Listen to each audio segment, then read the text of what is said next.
Jyoti Akka Garima Goyal. So today's video is about mistakes जो कि मैंने मेरी CA फाउंडेशन की प्रिपरेशन एंड एग्ज़ाम की प्रिपरेशन में करी थी एंड फॉर श्योर वो इंटर में तो नहीं करने वाली हूँ। एंड मैं बता दूँ जो मैंने दिसंबर 2021 में CA फाउंडेशन के एग्ज़ाम्स दिए थे वो मेरे क्लियर हो गए। So now let's talk about mistakes. First mistake according to me was homework complete ना करना। लेट्स से जो भी लेक्चर मैं देखती थी, जो क्लासेस आती थी, तो जो भी सर ने नोट करवाया है वो लेक्चर कंप्लीट होते ही उसी टाइम उसका एक्टिव रिकॉल करना, बिकॉज ये बहुत इम्पोर्टेंट है। लेट्स से उसके बाद अगर हम हमारा फर्स्ट रिवीजन करेंगे तो हम ऑलमोस्ट चीज़ें भूल जाते हैं। अगर हम एक्टिव रिकॉल के थ्रू करते हैं तो उस टाइम वो चीज़ हमें याद रहती है, ऑलमोस्ट हमें पता होता है फर्स्ट रिवीजन में कि क्या किया है। Second mistake was not to be consistent. See, consistency is the key to success. और ये बात मेरे को स्पेसिफिकली CA फाउंडेशन में समझ आई है, बिकॉज CA फाउंडेशन का सिलेबस टॉपिक ईजी है, बिकॉज काफ़ी कुछ +2 से रिलेटेड ही है। But what is difficult, syllabus wide है। सो उसको कंप्लीट करने के लिए हमें कंसिस्टेंट रहना होगा। अगर कंसिस्टेंट नहीं है तो सिलेबस कंप्लीट हो ही नहीं सकता। सो अगर कंसिस्टेंट रहेंगे तो सिलेबस कंप्लीट होगा एंड देन हमारा कॉन्फिडेंस तो ऑटोमेटिकली बूस्टअप होएगा ही। Now so third one mistake was कि वीकली टेस्ट ना देना। वीकली टेस्ट से भी कि कोई भी हमारा पर्टिकुलर चैप्टर कंप्लीट हुआ उसके बाद उस चैप्टर का टेस्ट देना। जो सेल्फ स्टडी कर रहा है वो सेल्फ टेस्ट ले सकते हैं या कोई टेस्ट सीरीज बाय कर सकते हैं। जो कोचिंग से ले रहे हैं वो वहाँ पे टेस्ट दे सकते हैं, बट टेस्ट फॉर श्योर दो। मैंने मिस्टेक की कि जो मेरे टेस्ट होते थे वो मैंने कंप्लीट नहीं दिए, कुछ एक दिए और मोस्टली नहीं दिए, because I was not consistent.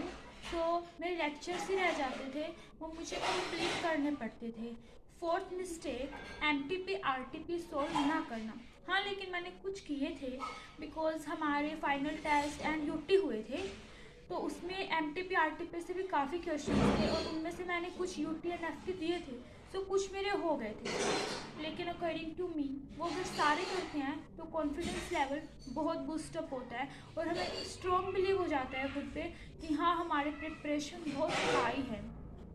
Fifth one mistake, lack of proper sleep. मैं लिटरली एग्जाम टाइम में आई थिंक 4 और 5 आवर की स्लीप लेती थी। वैसे usually I take like 6 hours, 7 hours, 8 hours sleep, but exam time में सिर्फ यहाँ से सीधा यहाँ, तो एकदम इतना चेंज आ गया था कि मुझे भी नहीं पता। मैं बस पागलों की तरह पूरा दिन पढ़ती रहती थी।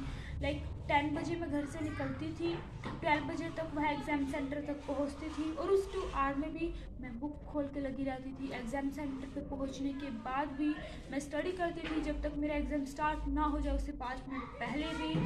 फिर बाद में एग्ज़ाम होने के बाद जब घर पे आते थे, अगेन उस 2 आवर के रूट में मैं क्वेश्चन पेपर खोल के बैठ जाती थी, वो आंसर अगेन रिकॉल करती थी कि मैंने क्या लिखा था, क्या ये ठीक है।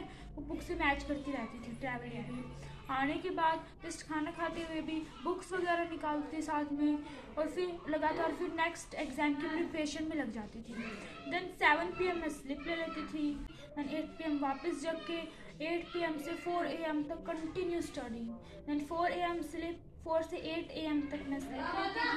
उसके बाद 8 AM से कंटिन्यू एग्ज़ाम सेंटर तक स्टडी एंड स्टडी।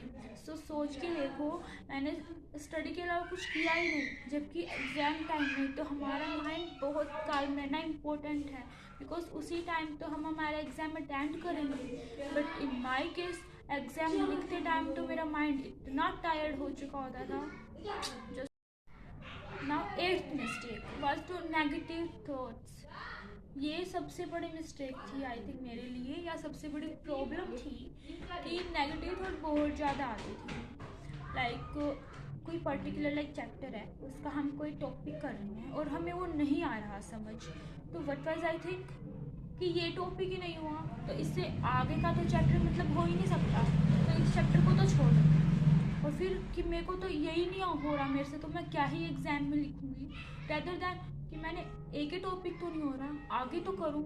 और जो इतना सारा ऑलरेडी किया हुआ है तो मतलब मेरे को तो फिर ऑलमोस्ट आता ही है, तो एक टॉपिक की वजह से क्यों यूँ। सो ओवरऑल मिस्टेक्स हैं, बट इंडिविजुअल सब्जेक्ट के अकॉर्डिंग और भी बहुत मिस्टेक्स हुई, लाइक इन स्ट्रैटेजी, और इसको कैसे रिवाइज करना है, इसके इस सब्जेक्ट की प्रिपरेशन कैसे करूँ। कुछ प्रैक्टिकल एंड थ्योरी दोनों सब्जेक्ट्स होते हैं, तो दोनों की स्ट्रैटेजी थोड़ी सी डिफरेंट होती है, वो भी मेरे को सिर्फ फाउंडेशन में ही समझ आ। That's all for this video, bye bye.